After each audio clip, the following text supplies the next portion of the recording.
Nenecháme sa vyhlásiť za nepriateľov štátu a krajiny. Domnievame sa, že vlády, ktoré označia mládež a verejnosť svojej krajiny za protištátne živly, nemajú morálne právo nazývať sa ďalej vládami.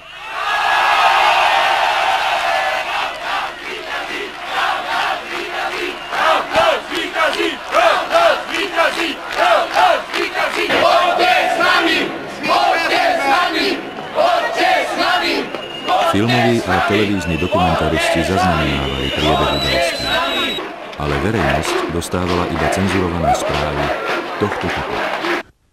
Protestné zhromaždenie vysokoškolákov a obyvateľov hlavného mesta sa skončilo krátko po 18. hodine.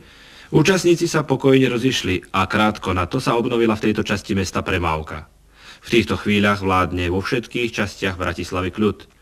V meste pulzuje normálny večerný život. Môžem vás vyrušiť na chvíľku? Prečo ste sem vlastne prišli?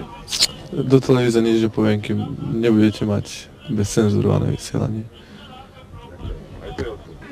Prosím vás, ja vám Československej televízie neodpoviem. Nehnevajte sa, ale také správy, ak vydávate, to bohužiaľ nie je vôbec v poriadku. Ja by som sa hanbila na vašom mieste. Prečo ste sem prišli? Nebudem vám odpovedať. Ja viem prečo. Vy viete?